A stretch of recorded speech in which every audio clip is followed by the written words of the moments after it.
Querido amigo, hoje o nosso alvo é estudarmos os Salmos 22, 23 e 24. Esses salmos são muito queridos por todos nós e as suas mensagens são grandemente edificantes.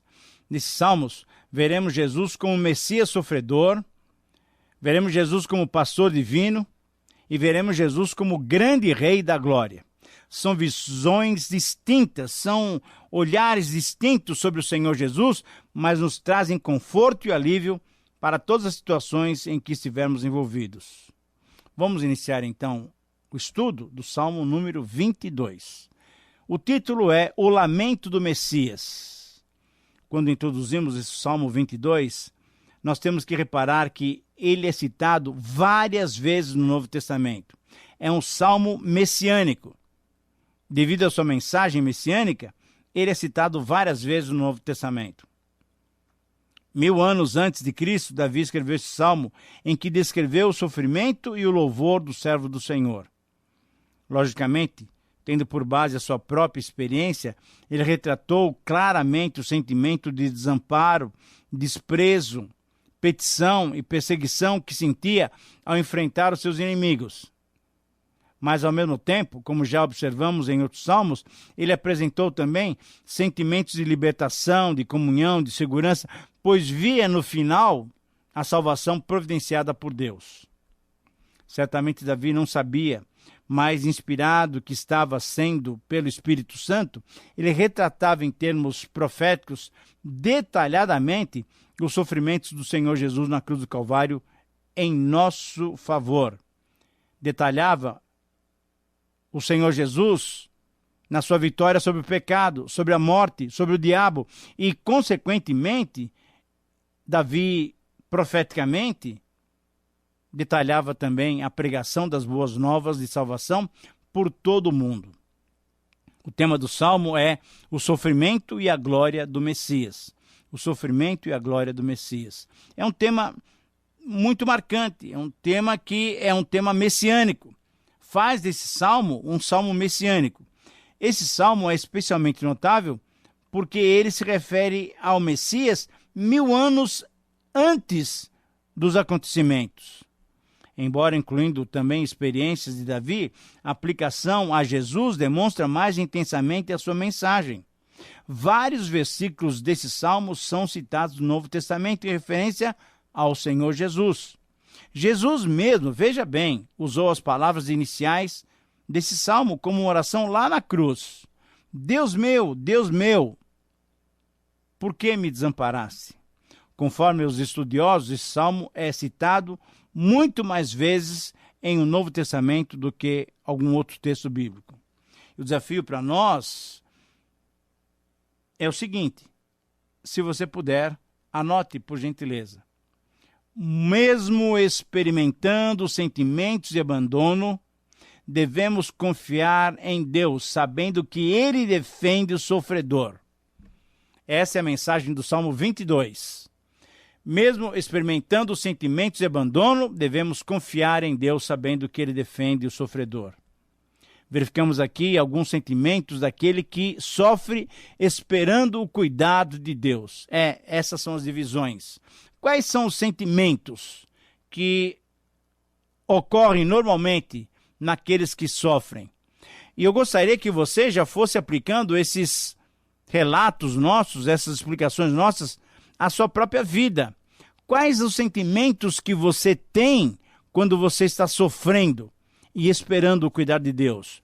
Davi, Jesus tiveram sentimento do desamparo.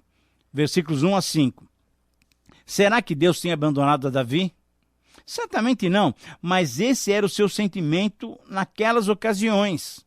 Muitas vezes nos sentimos assim também, desamparados, isolados, desprezados, mas ao mesmo tempo, deixando os sentimentos de lado e olhando com olhos da fé, podemos relembrar o passado e nos estimularmos na fé dos nossos antecessores que clamaram a Deus e obtiveram libertação. Assim como Davi, também o Senhor Jesus, o Messias, ele procurou o conforto e a proteção de Deus, mas teve que encarar o seu sofrimento sozinho. Mesmo não vendo a resposta imediata à sua oração, Jesus não perdeu a sua confiança no Santo Deus, no Deus Santo. Nos versos 6 a 8, constatamos mais um sentimento. É o sentimento do desprezo. Será que Davi tinha uma baixa estima para se considerar como um verme? Veja as palavras do versículo 6. Eu não passo de um verme. Querido amigo, com certeza não. Davi não tinha uma baixa estima, não. Mas Davi era um homem emotivo, nós já mencionamos isso, que abria o seu coração diante de Deus, expressava os seus sentimentos. Em geral, Davi teve uma vida até bem-sucedida, obteve grandes vitórias e até mesmo antes de se tornar rei de Israel, ele foi exaltado, celebrado, e também isso aconteceu quando ele já era rei. Mas isso não o protegia das vicissitudes da vida, dos problemas da vida. E por isso, quanto mais sucesso ele tinha, mais lhe apertavam os seus inimigos. E assim ele se sentia acossado, desprezado. E assim como Davi, Jesus Cristo, Messias, também se sentia. Querido amigo, quanto mais bem o Senhor Jesus fazia aos necessitados, quanto mais ele pregava e anunciava as boas novas de salvação, mais ele era desprezado e rejeitado pelos homens. Em terceiro lugar, nos versículos 9 a 11, constatamos o sentimento de petição. Sabendo que desde pequeno tinha sido entregue a Deus pelos seus pais, Davi, mesmo assim, pediu a Deus que não se afastasse dele. O único a quem podia recorrer, o único que lhe poderia acudir era a Deus. E por isso Davi expressou essa petição usando essas palavras. E assim como Davi, o nosso Salvador, o Senhor Jesus, o ungido, reconhecendo a presença de Deus durante toda a sua vida terrena, logicamente, temos que fazer uma diferença. Na sua vida eterna, anterior à encarnação, ele já estava com Deus porque ele era Deus. Mas na sua vida terrena, desde as palavras de Maria, para que se cumprisse nela a palavra do anjo, para que se cumprisse nela a vontade de Deus, em Lucas 1,38, passando inclusive pela sua apresentação no templo, por Maria e José, durante a sua infância, durante a sua adolescência e a sua mocidade, por todo o ministério, ele pediu a presença de Deus naquele momento especial de tribulação. Era o seu momento de ir para o sacrifício, e ali ele orou, ali ele derramou seu coração diante de Deus. Nos versículos 12 a 18, constatamos mais um sentimento, é o sentimento de perseguição. Certamente Davi usou as figuras dos touros, dos leões, dos cães e das espadas que perfuraram a sua carne. Para quê? Para descrever os inimigos, para descrever como ele se sentia acossado. Ele em muitas ocasiões se sentia cercado de estar sendo perseguido duramente. E por isso ele extravasou seus sentimentos diante do Senhor. O Senhor Jesus também sentiu-se assim. Ele se encontrava cercado pelos inimigos na hora da sua morte. Até os seus amigos fugiram dele. Nos versos 19 a 21, nós encontramos o quinto sentimento, que é o sentimento de libertação. Por confiar em Deus, por saber que só em Deus poderia ter a solução para o seu caso, de novo, então, ele pediu socorro. Ele pediu socorro de Deus, ele pediu libertação divina. E é interessante percebermos que nesse trecho da oração, ele relembra Deus em ordem inversa os inimigos que ele tinha acabado de descrever. Agora ele relaciona a espada, os cães, os leões e os touros. Só Deus podia livrá-lo desses ataques. Se a confiança de Davi, se a confiança de Jesus estavam em Deus, por que nós também não podemos confiar e recorrermos à libertação divina? Em sexto lugar, nos versículos 22 a 26, constatamos o sentimento de comunhão. Os sentimentos mudam em Davi e devem mudar também em nossos corações. Davi agora muda e ele louva a Deus e incentiva os outros a fazerem o mesmo. Veja os versículos 22 e 23. Deus merece o louvor porque não deixa os seus aflitos desamparados. Versículos 24 a 26. Em sétimo e último lugar, Nos versículos 27 a 31, então, constatamos o último sentimento, o sentimento de segurança. De modo profético, Davi antevê que posteriormente muitos se converterão a Deus, não só judeus, mas certamente os gentios também. Essa mudança de atitude para com Deus certamente seria provocada pela obra especial do Messias, pela obra do Senhor Jesus Cristo, pela obra sacrificial de Jesus Cristo se entregando por nós. Todo joelho se dobrará e toda língua confessará o senhorio de Cristo para a glória de Deus Pai. Deus merece receber o nosso louvor. Deus merece receber a nossa celebração. Deus merece receber a nossa honra. Por quê? Porque Ele é um Deus que nos salva. É impressionante como um salmo, como uma poesia, como um hino escrito 1000 anos antes pudesse refletir tão claramente os acontecimentos que tiveram efeito na vida e no ministério de Jesus Cristo. Concluímos esse salmo dizendo exatamente isso. Esta é mais uma prova cabal de que a Bíblia foi inspirada por Deus, de que o único autor da Bíblia é o nosso Deus.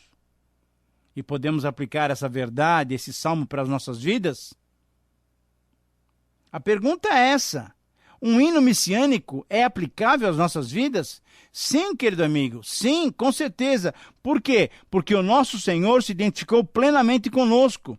Os seus sofrimentos, Ele os sofreu por nossa causa. Portanto, podemos orar dessa maneira.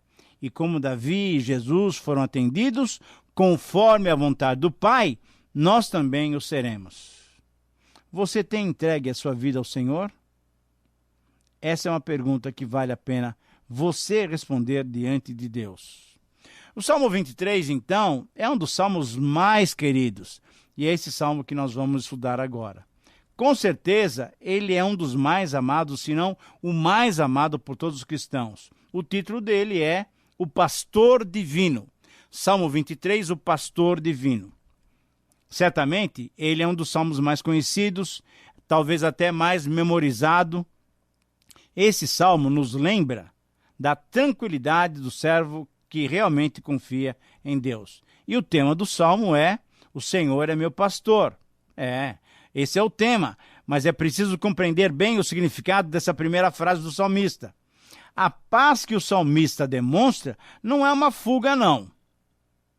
O seu contentamento não é uma acomodação. A sua segurança não vem da falta de percepção da realidade da vida. Não, de modo nenhum. A paz, o contentamento e a segurança do salmista se baseiam nas maravilhosas ações de Deus. E o salmista, então, tem ânimo, força, coragem para enfrentar as trevas, a sombra da morte e os inimigos, pois, sendo fortalecido por Deus e contando com a sua presença, ele se sente totalmente protegido pela bondade e misericórdia do Senhor. O desafio do salmo para nós pode ser explicitado na seguinte frase: somente através de Deus experimentamos as novas e melhores dimensões da vida. Esse é o resumo, a síntese do Salmo 23. Somente através de Deus experimentamos as novas e melhores dimensões da vida. São 7 as novas e melhores dimensões dessa vida com Deus. Primeiramente, no versículo 1, temos as necessidades supridas. O Senhor é meu pastor e nada me faltará. Em segundo lugar, nos versículos 2 e 3, vemos o repouso providenciado. Ele me faz repousar em pastos verdejantes, leva-me para junto das águas de descanso e ele refrigera a minha alma. Esse é o repouso providenciado por Deus para cada um de nós que nos consideramos ovelhas do seu pastoreio. Em terceiro lugar, no versículo 3, vemos a direção planejada. Guia-me pelas veredas da justiça por amor do seu nome. Querido amigo, o nome de Deus está sobre nós. E por amor ao seu nome, o Senhor nos dirige os passos com segurança. Que grande bênção é essa? Em quarto lugar, nós vemos a presença declarada. Ainda que eu ande pelo vale da sombra da morte, não temeria mal algum, porque tu estás comigo. A tua vara e o teu cajado me consolam. Querido amigo, Deus disciplina com vara. Ele disciplina a quem ama. E ele consola com seu cajado, isso é, dando conforto, trazendo a ovelha para junto de si, mesmo nos momentos mais difíceis da vida. Tudo isso é consolo, é presença do Senhor. E a partir daí, então, muda-se a figura do poema. Do convívio entre um pastor e o seu rebanho, passa-se agora para a figura de um anfitrião e um hóspede. No versículo 5, nós encontramos a companhia experimentada. Preparas-me uma mesa na presença dos meus inimigos, unges-me a cabeça com óleo. Ungir a cabeça com óleo, querido amigo, significava honrar o convidado. Deus exalta o seu servo. Deus nos exalta acima dos nossos inimigos. No verso 5 ainda temos a provisão garantida. O meu cálice transborda. O copo, sempre cheio, demonstrava suprimento contínuo, sem qualquer falta. E, finalmente, em sétimo lugar, no verso 6, temos a proteção confirmada. Certamente a bondade e a misericórdia me seguirão todos os dias da minha vida, e habitarei na casa do Senhor para todo sempre. Querido amigo, Deus acompanha o seu servo por todo sempre. Bondade e misericórdia, ou graça e misericórdia, significam presentes imerecidos sendo entregues e punição merecida sendo retirada. Essa é a proteção que temos do nosso Deus.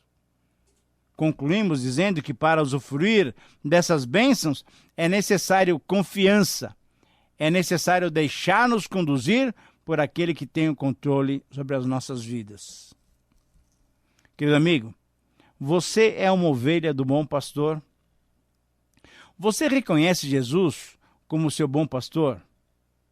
Você tem recebido dele o descanso, o alimento e a proteção adequadas? Você tem sido recebido pelo melhor anfitrião de todos os tempos? Você tem sido honrado? Tem sido generosamente tratado por ele? Lembre-se, é preciso confiar, é preciso se entregar aos cuidados de Deus. Agora, chegamos quase ao final do programa e temos o Salmo 24 pela frente. O título é O Rei da Glória.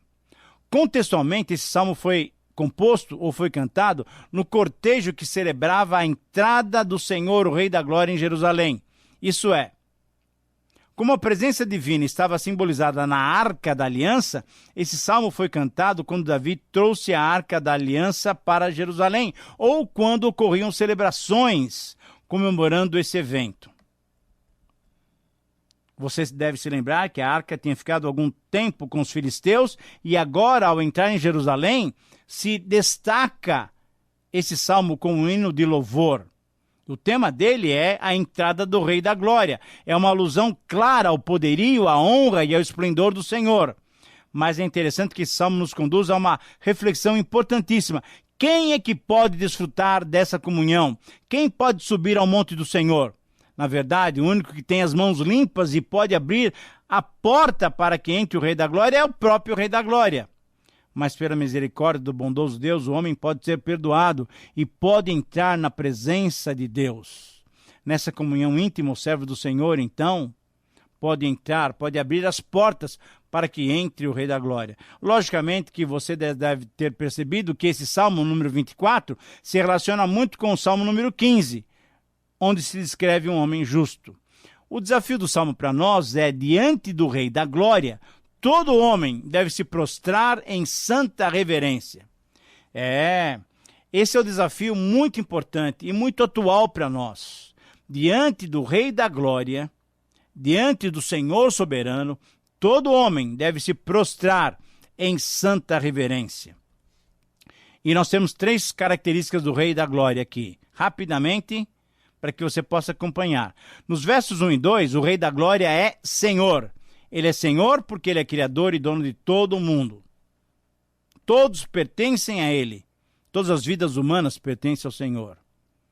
Em segundo lugar, o Rei da Glória deve ser honrado e destacado porque Ele é santo.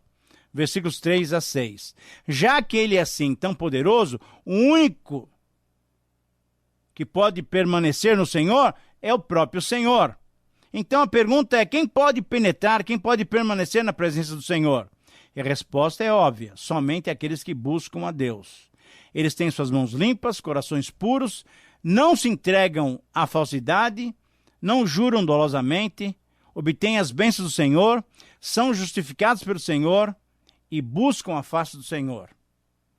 Em terceiro lugar, terminando o salmo e terminando o programa, nos versículos 7 a 10, mais uma característica do Rei da Glória. Ele é o soberano. O Rei da Glória é soberano. Por isso, a referência pode dizer a respeito às portas da cidade se abrindo para entrar a arca, para entrar a presença de Deus.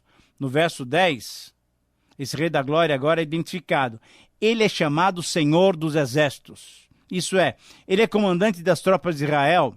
Ele é o criador dos exércitos das estrelas. Ele é o criador e o chefe supremo dos anjos, que são os exércitos de Deus. Davi sabia que Deus era, na verdade, o grande defensor de Israel. O salmo termina com uma grande celebração e reconhecimento da grandiosidade de Deus. E podemos aplicá-lo em nossas vidas, perguntando se nós temos reconhecido esse supremo, grandioso e soberano Senhor. Ele é o Rei da Glória. Como é que você se relaciona com Ele, querido amigo? Um grande abraço, que Deus te abençoe nas reflexões e até o próximo programa. Terminamos mais uma apresentação do programa Através da Bíblia. Esperamos que você nos escreva dando a sua opinião sobre o que ouviu. O nosso endereço é Caixa Postal 18.113, CEP 046269770, São Paulo, São Paulo. Ou pelo e-mail atravesdabiblia@transmundial.com.br. Este programa foi produzido nos estúdios da Transmundial. Meu pecado sim expirou na cruz, e por graça sem igual, salvou-me meu Jesus.